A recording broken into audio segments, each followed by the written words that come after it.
आपने लोन नहीं भरा है क्या? 180 दिन हो गए, 180 दिन यानी 6 महीने, यानी राइट ऑफ में केस गया है, या विंटेज वन में यानी 1 साल से ही आप लोन नहीं भर रहे। ये सारा चीज कंसिडरेशन में आता है। शुरू से क्या रिस्पॉन्स कर रहे हैं जब से आपको रिकवरी का कॉल आना स्टार्ट हुआ है, बैंक के टच में है आप, बैंक जब आपसे पैसा वसूल करने की कोशिश कर रही है, शुरू से आपका स्टेटमेंट क्या रहा है?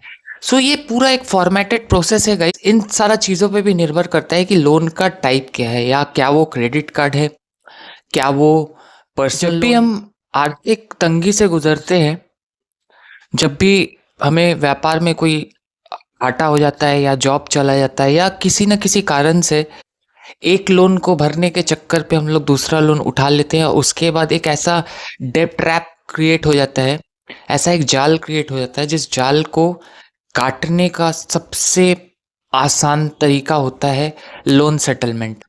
अब हम लोगों को भी अच्छे से पता होता है मेरे भाई कि लोन एक बार हम लोगों ने सेटल किया तो आने वाले कई सालों तक हमको कोई अनसिक्योर्ड लोन नहीं मिलेगा।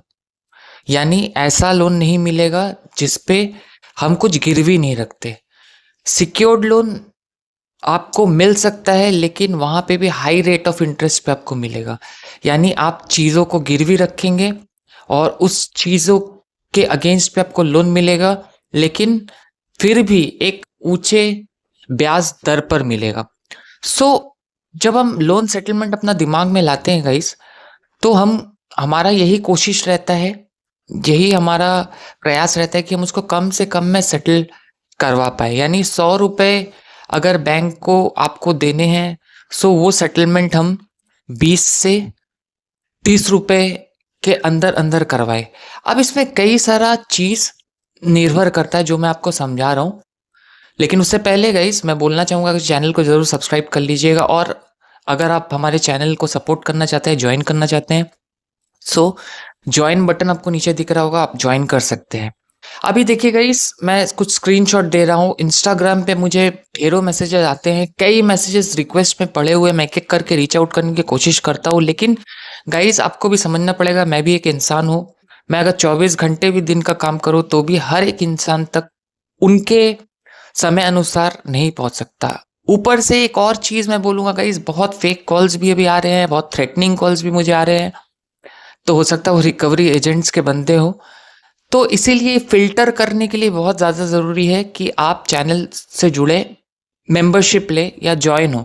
जॉइन जो भी होंगे गाइस, वो जॉइन बटन पे क्लिक करके आपको एक स्क्रीनशॉट ले लेना है, उसको मेरे को इंस्टाग्राम में भेज देना है सच्चा_सेवियर में।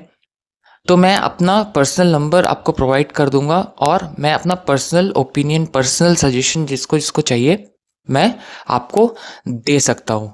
सो अभी बात करते हैं लोन सेटलमेंट कितने प्रतिशत पे होगा। लोन सेटलमेंट कितने प्रतिशत में होगा गाइस, ये कई फैक्टर्स पे निर्भर करता है। नंबर 1, आपका लोन कितना पुराना है। नंबर 2, आपने कितना किस्त भर दिया है, क्योंकि इनिशियली जब हम लोन भरते हैं, लोन का रीपेमेंट करते हैं, तो जो इंटरेस्ट प्रोपोर्शन है, या जो ब्याज ब्याज जो बैंक काटता है वो बहुत ज़्यादा मात्रा में काटता है। तो अगर आप ज़्यादा ईएमआई पे कर दिए तो वो भी कंसिडरेशन में आता है।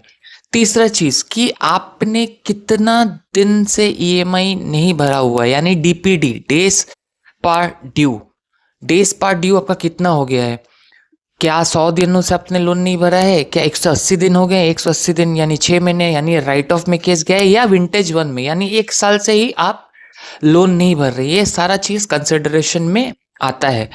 अभी महत्वपूर्ण जानने वाली चीज़ है गाइस, इस दौरान जो होता है रिकवरी एजेंट्स के कॉल, रिकवरी एजेंट्स का जो भी होम विजिट्स वगैरह है, उसको कैसे हैंडल करना नहीं करना, उसके ऊपर मैंने प्लेलिस्ट बनाया हुआ है। प्लेलिस्ट आपको वीडियो के डिस्क्रिप्शन में भी मिल जाएगा सेटलमेंट सीरीज़ के ऊपर। तो आप एक एक करके पूरा प्लेलिस्ट देखिए और आप काफ़ी महत्वपूर्ण जानकारी आपको मिल जाएगा। चौथा जो डिपेंड करता है गाइस, सेटलमेंट जब आप करवा रहे हैं, आपका एटीट्यूड, और आप शुरू से क्या रिस्पॉन्स कर रहे हैं जब से आपको रिकवरी का कॉल आना स्टार्ट हुआ है, बैंक के टच में है आप, बैंक जब आपसे पैसा वसूल करने की कोशिश कर रही है, शुरू से आपका स्टेटमेंट क्या रहा है। सो ये पूरा एक फॉर्मेटेड प्रोसेस है गाइस। सो शुरू से ही आपको सही से गाइडेंस लेके चलना पड़ेगा, सही स्टेटमेंट देना पड़ेगा और नॉलेज रखना पड़ेगा। डिमांड कौन से डिमांड नोटिसेस का रिप्लाई करना है कि नहीं, कौन सा लीगल नोटिसेस का आपको रिप्लाई करना है कि नहीं, और अगर नोटिसेस का रिप्लाई करना है कौन सा एडवोकेट के माध्यम से करना है, कौन सा खुद से करना है, किसको मेल पे रिप्लाई करना है, किसको आपको directly by post bye courier reply करना है, ये सारा एक प्रोसेस होता है गाइस। सो ये सारा मैंने एक एक करके एपिसोड बनाया हुआ है, और भी काफ़ी सारा टॉपिक है गाइस, लाखों में, जो मैं चैनल से बैक टू बैक आप लोग को देता रहूँगा। सो बहुत ज़रूरी है आप हर एक वीडियो को देखिए।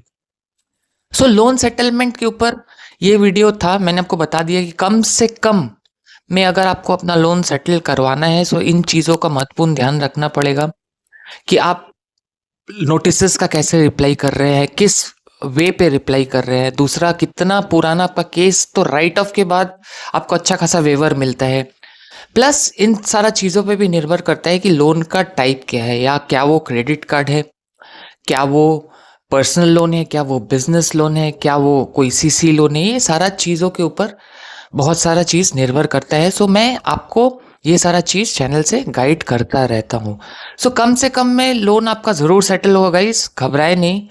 बुक का जो एंड स्टोरी है, जो क्लाइमैक्स होगा इस मूवी का, वो सेटलमेंट ही होगा। बस उसके लिए आपको अपना माइंड रिलैक्स रखना है, आपको इकट्ठा करने हैं पैसे, ज़्यादा से ज़्यादा पैसे, जितना कम समय में आप इकट्ठा कर सके, एक एक करके अपना मल्टी लोन आप निपटा सकते हैं।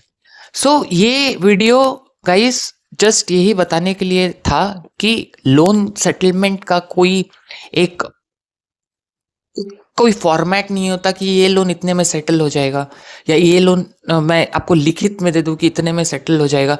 एक ब्रैकेट होता है, एक परसेंट होता है, जैसे 20 से 10, ठीक है, उसके बीच पे हो सकता है मेरा लोन 18 में सेटल हो, किसी का 20 में हो, किसी का 14 में हो, डिपेंड्स ऑन द फैक्टर्स जो मैंने वीडियो में आपको डिस्कस करके बताया। सो उम्मीद है ये एपिसोड पसंद आया तो सच्चा सेवियर भैया के चैनल को सपोर्ट ज़रूर कीजिएगा, लाइक कीजिएगा और शेयर ज़रूर कीजिएगा हर उस इंसान के साथ जो लोन के जाल में जुड़ा हुआ है। और अगर आपको कस्टमाइज सर्विस चाहिए गाइस, सो ऑफकोर्स आप ज्वाइन कर सकते हैं हमारे चैनल को, या मुझसे डायरेक्टली इंस्टाग्राम में कांटेक्ट कर सकते हैं। आपको स्क्रीनशॉट ज़रूर ले लेना है गाइस कि आप चैनल के मेंबर हो, तो मैं आप तक सबसे पहले आपको रिस्पॉन्ड करने की कोशिश करूँगा, और वहाँ से मेरा नंबर वगैरह जो भी है वो मैं आपको दे दूँगा।